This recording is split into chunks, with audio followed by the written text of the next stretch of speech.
વિદ્યાર્થી મિત્રો, આપ સૌ મજામાં છો?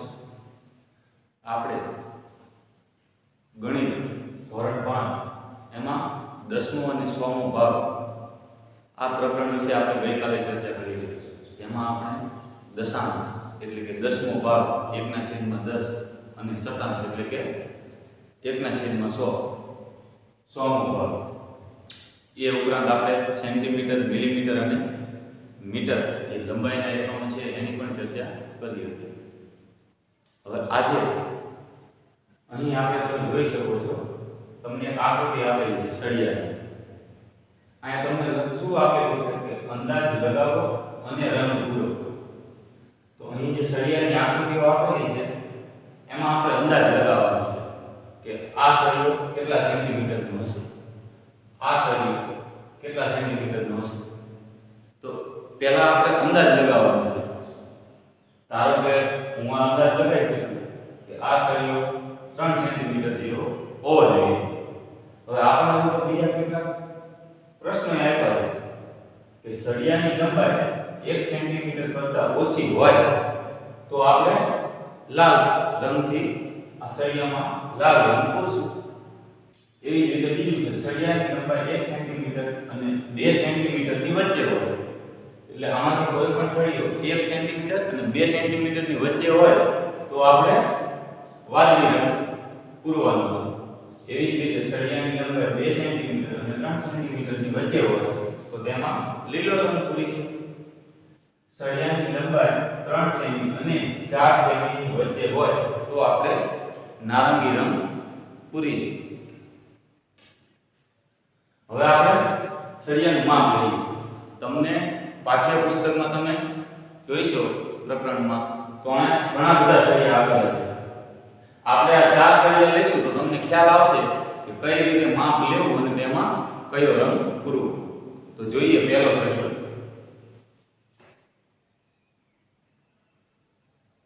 માપ હંમેશા અહીંયાથી લેવાનું.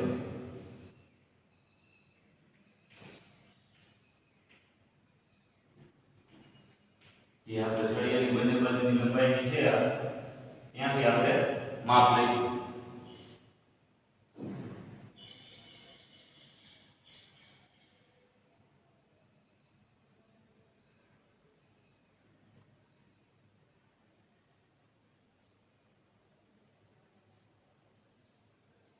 અહીં આ સળિયાની લંબાઈનું માપ આપણે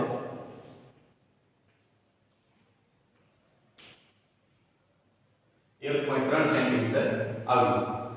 હવે સૌપ્રથમ તો તમારે પહેલા પાઠ નોટબુકમાં આનો અંદાજ લગાવવાનો છે, જેનાથી આપણી ગાણિતિક તર્ક શક્તિ વિકસે. પછી આપણે એનું માપ લેવાનું છે. અહીં આપણે પહેલા સળિયાનું માપ લીધું, એનું માપ શું આવ્યું? 1.3 સેન્ટીમીટર. તો હવે તમે જોઈ શકો છો 1.3 એટલે સળિયાની લંબાઈ 1 સેમી અને 2 સેમીની વચ્ચે હોય તો તેમાં વાદળી રંગ પૂરી છે. તો અહીં તમે જોઈ શકો છો આ જે માપ છે આ સળિયો તે 1 કરતાં વધારે છે અને 2 સેન્ટીમીટર કરતાં ઓછો છે. તો આપણે તેમાં કયો રંગ પૂરીશું? વાદળી. આ બધા મિત્રો આમાં રંગ પૂરી શકો છો. એવી જ રીતે આપણે બીજા સળિયાનું માપ લઈએ.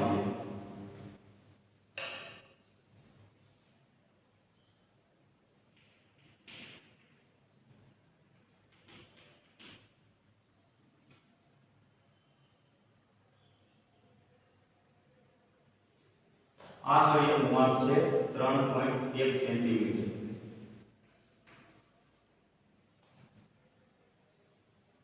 તો આપણે જોઈ શકો છો કે આ જે સળિયો છે 3 કરતાં વધારે સેન્ટીમીટર છે અને 4 કરતાં ઓછો. તો આપણે અહીંયા જોઈએ તો સળિયાની લંબાઈ 3 સેમી અને 4 સેમીની વચ્ચે હોય તો તેમાં આપણે નારંગી રંગ પૂરવાનો છે.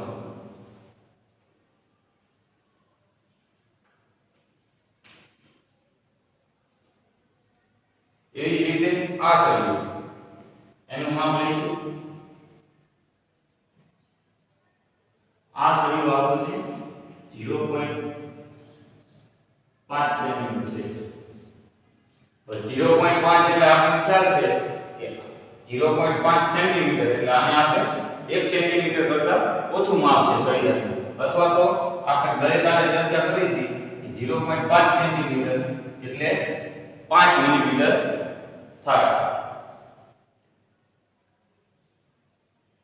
હવે આ 0.5 એટલે અહીંયા આપણે રંગ કયો પૂરવાનો, તો કે સળિયાની લંબાઈ 1 સેમી કરતા ઓછી હોય તો તેમાં આપણે લાલ રંગ પૂરવાનો છે.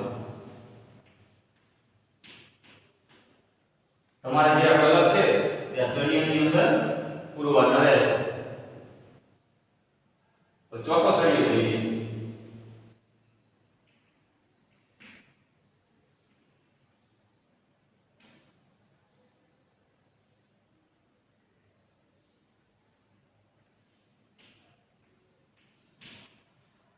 આ સળિયાનું માપ છે 2.1 સેન્ટીમીટર. તો 2.1 સેન્ટીમીટર એટલે 2 અને 3 ની વચ્ચે. તો આપણે જોઈ શકીએ છીએ સળિયાની લંબાઈ 2 સેમી અને 3 સેમી ની વચ્ચે હોય તો તેમાં લીલો કલર પૂરવાનો છે.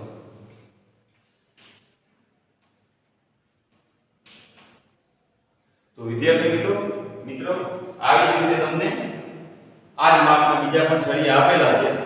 આપ સ્કેલની મદદ વડે તેને સેન્ટીમીટરમાં માપી શકો છો અને પછી અહીંયા જે પણ રંગની શરતો આપેલ છે તે આધારે રંગ પૂરવાના છે.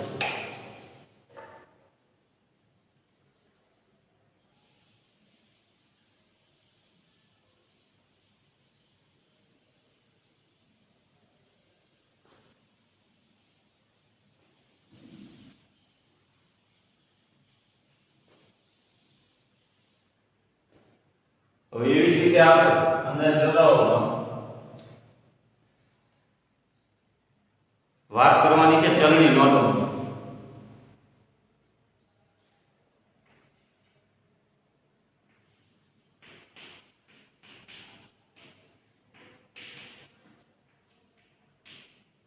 ચલણી નોટો એટલે 100 રૂપિયાની નોટ, 500 રૂપિયાની નોટ, 10 રૂપિયાની નોટ, 20 રૂપિયાની નોટ, 50 રૂપિયાની નોટ.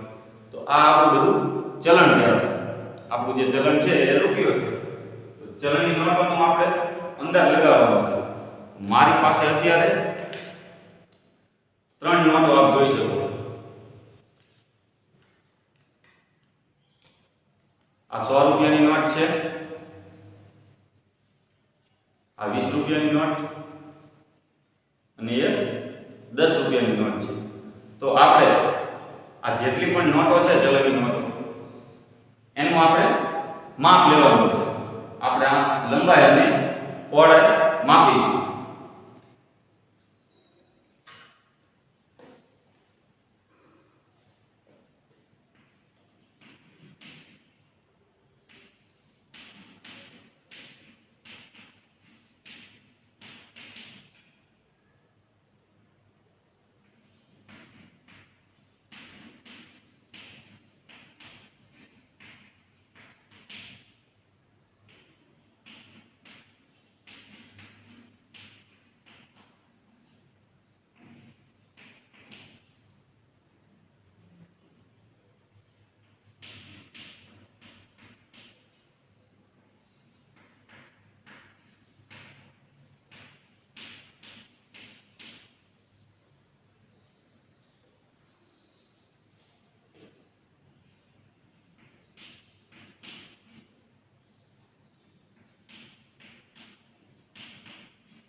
સૌપ્રથમ તો પહેલા આપણે જે પણ આ ચલણી નોટો છે એ આપણે જોઈને ગાણિતિક તર્કશક્તિ વિકસે તે રીતે આપણે સૌપ્રથમ એને શું કરવાનું છે, જોઈને એક અનુમાન બાંધવાનું છે.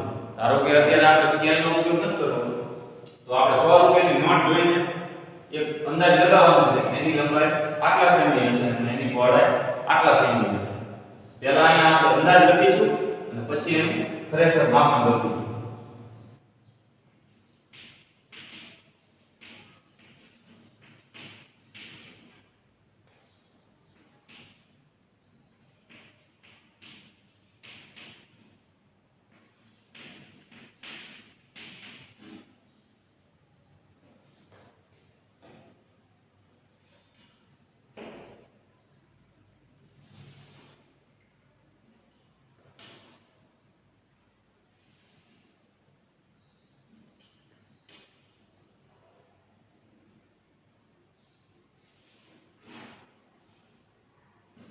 આ પણ આવી રીતે સ્કેલની મદદ વડે કોષ્ટક દોરવાનું છે.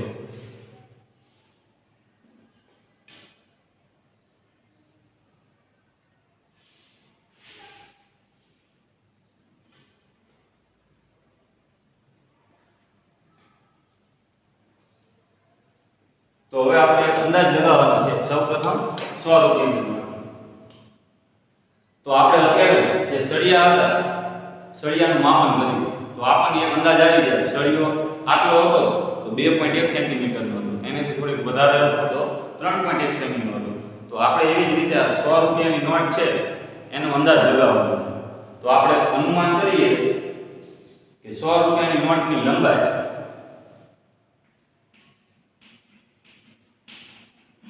16 સેમી હોવી જોઈએ. આ એક અંદાજ છે, ધારણા અથવા તો અનુમાન. પછી આપણે એનું ખરેખર માપન કરીશું. અહીં આપણે અંદાજ લગાવીએ છીએ 100 રૂપિયાની નોટની લંબાઈ 16 સેમી હશે અને પહોળાઈની વાત કરીએ તો 7 સેમી. આપની પાસે 100 રૂપિયાની નોટ હોય તો જરૂરી નથી તમારો અંદાજ પણ મારી જેટલો જ હોય. તમારો અંદાજ જુદો જુદો પણ હોય છે. જુદા જુદા વિદ્યાર્થીઓ દ્વારા અંદાજ જુદો જુદો નીકળી શકે. હા, જ્યારે એનું ખરેખર આપણે માપન કરીશું સ્કેલની મદદથી તો જે માપન છે એ બધાને એક સરખું જળવાઈ રહેશે. હવે આપણે 20 રૂપિયાની નોટની વાત કરવાની છે. તો આ એક આપણે 20 રૂપિયાની નોટ છે. તો આ 20 રૂપિયાની નોટ આપણે અંદાજ લગાવી શકીએ. તો આપણે 100 ની સાથે સરખામણી કરી શકીએ. અંદાજ લગાવવા કે 20 રૂપિયાની નોટ એ 100 રૂપિયાથી થોડી મોટી છે તો આપણે એનો અંદાજ લગાવી શકીએ. 16 સેમી કરતાં થોડી વધારે હોય.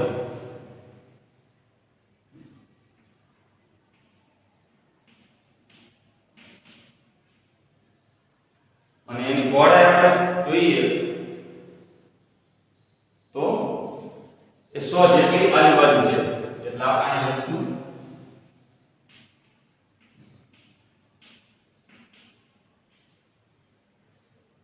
એવી જ રીતે 10 રૂપિયાની નોટ જોઈએ તો આ મારી પાસે 10 રૂપિયાની નોટ છે. 10 રૂપિયાની નોટ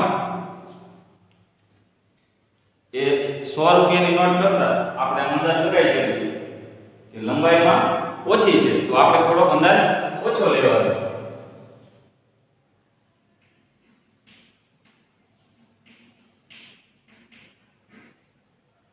અને એની પહોળાઈ જોઈએ તો પહોળાઈ કેવી છે? ઓછી. પહોળાઈ પણ ઓછી.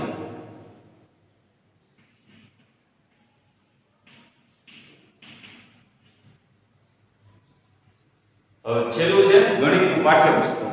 આપણે જે ધોરણ 5 માં જે ગણિતનું પાઠ્યપુસ્તક છે એનો અંદાજ લગાવવાનો છે. એની લંબાઈની પહોળાઈ કેટલી હોય છે તો હું અહીંયા અંદાજ લગાવી શકું 30 સેમી. 30 સેમી લંબાઈ અને 20 સેમી પહોળાઈ. હવે જે આ બધા માપ થયા આ એક અંદાજ છે. હવે આપણે એને સ્કેલની મદદથી ખરેખર સાબિત કરવા પડે. એનું માપ લેવું પડે કે 100 રૂપિયાની નોટની લંબાઈ કેટલી છે, 10 રૂપિયાની નોટની લંબાઈ કેટલી છે, 20 રૂપિયાના નોટની લંબાઈ કેટલી છે અને ગણિતનું પાઠ્યપુસ્તક ખરેખર તે કેટલી લંબાઈ અને પહોળાઈ ધરાવે છે. તો અહીં સ્કેલની મદદથી તમારે 100 રૂપિયાની નોટનું માપ લેવાનું છે.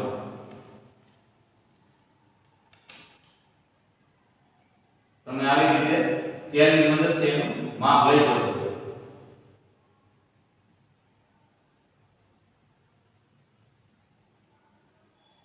આવી રીતે માપ લેતા માલુમ પડે કે 100 રૂપિયાની આ નોટ 15.1 સેન્ટીમીટર છે.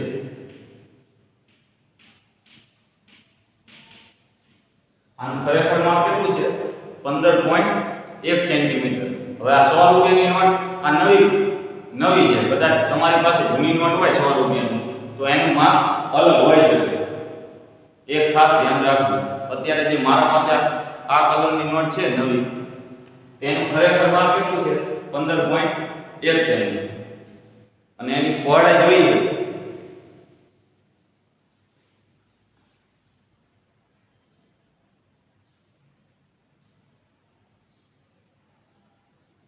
પહોળાઈ થશે 6.5 સેમી।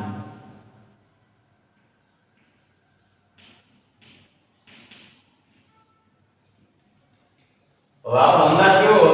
આપણો અંદાજ એ હતો કે લંબાઈ 16 સેમી થશે અને પહોળાઈ 7 સેમી। જ્યારે આપણે ખરેખર માપન કર્યું ત્યારે શું મળ્યું આપણને? તો 100 રૂપિયાની નોટની લંબાઈ 15.1 સેમી અને પહોળાઈ 6.5 સેમી। એવી જ રીતે આપણે 20 રૂપિયાની નોટનો અંદાજ જોઈએ। તમારે શાંતિથી સ્કેલ એકદમ સીધી બરાબર હોવી જોઈએ તો સાચું માપ આવશે। તો અહીંયા તો આપણે જોઈ શકીએ છીએ કે 20 રૂપિયાની નોટ એનું માપ આપણને 14.5 સેન્ટીમીટર મળે છે।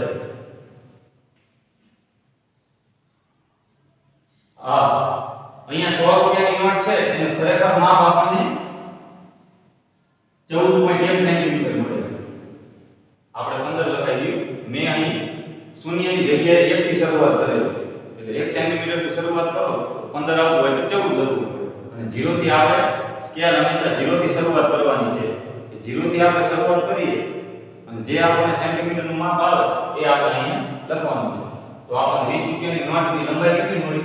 14.5 સેન્ટીમીટર। આપણે બંને નોટને જોઈ હતી ત્યારે આપણને ખ્યાલ આવ્યો કે 100 રૂપિયાની નોટ કરતાં 20 રૂપિયાની નોટ મોટી છે।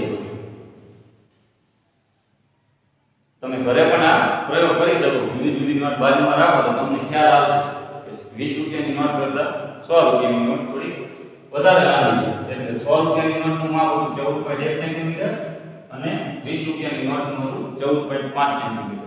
તેવી જ રીતે આપણે પહોળાઈ જોઈએ તો આની પહોળાઈ આપણને મળશે 6.2 સેન્ટીમીટર।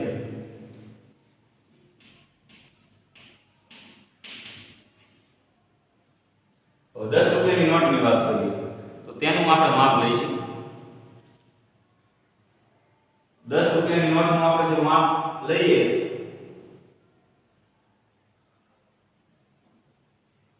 તો આપણને 13.3 મળશે।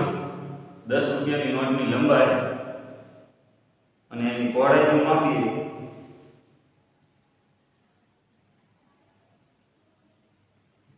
તો આપણને 6.1 સેમી મળશે।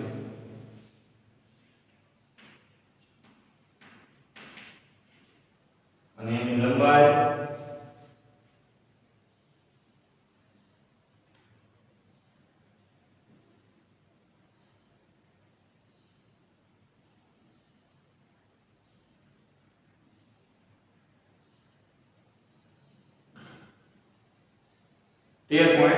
.3 સેન્ટીમીટર મળશે।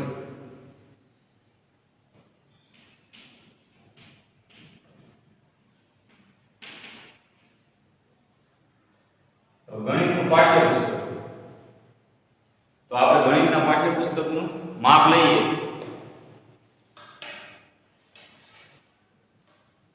તો ગણિતના પાઠ્યપુસ્તકની લંબાઈ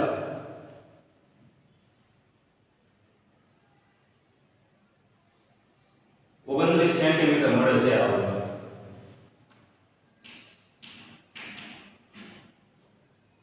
જ્યારે પહોળાઈનો આપણે અંદાજો કેટલો હતો તો 20 સેન્ટીમીટર। તો હવે એની ખરેખર પહોળાઈ માપીએ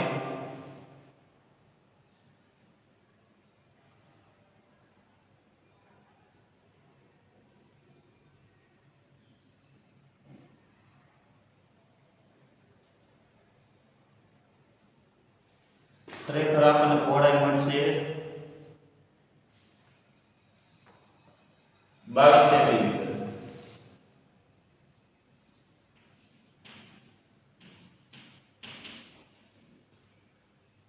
અહીં મેં મારા પાઠ્યપુસ્તકમાં કવર લગાવેલું છે એટલે કદાચ 1 સેન્ટીમીટર તમારે ઓછું પણ આવી શકે અને એની ઉપર કવર ચડાવેલું હોય તો 1 સેન્ટીમીટર વધારે પણ આવી શકે। તો આપણે અત્યારે આ 100 રૂપિયાની નોટ 20 રૂપિયાની નોટ 10 રૂપિયાની નોટ અને ગણિતનું પાઠ્યપુસ્તક આનું માપન કર્યું। તો સૌપ્રથમ આપણે પહેલા અંદાજ બાંધ્યો ધારણા આપણે જોઈએ કે 100 રૂપિયાની નોટ 16 સેમી જેટલી હોય છે, પહોળાઈ 7 સેમી જેટલી હોય છે. આ મારો અંદાજ છે 16 સેમી અને 7 સેમી. આપનો અંદાજ જુદો હોય છે, તમારો અને મારો બંનેનો અંદાજ જુદો હોય છે. ખરેખર જ્યારે માપન કરીએ ત્યારે એક સરખો નીકળે. બધા રૂપિયાની આપણે નોટનું માપન કરી અંદાજ લગાવ્યો અને ખરેખર માપન કર્યું.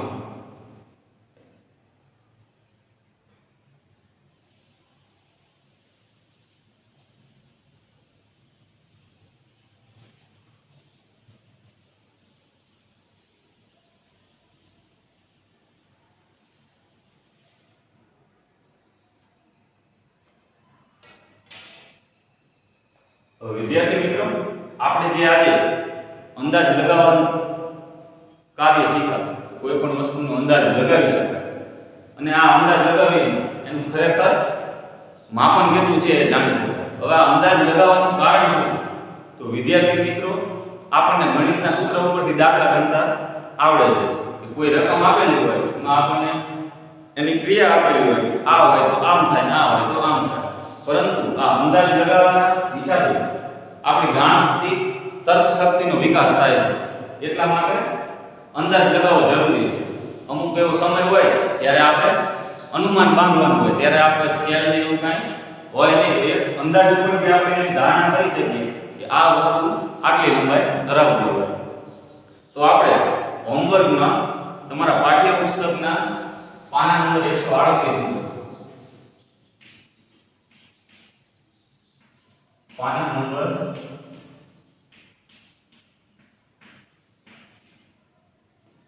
138 ઉપર આપણું પ્રકરણ છે 10મો અને 100મો ભાગ. એમાં પાના નંબર 138 એમાં તમને એક અંદાજો બાંધવાનો કીધો છે. એમાં શું છે? કોની પૂંછડી સૌથી વધુ લાંબી છે.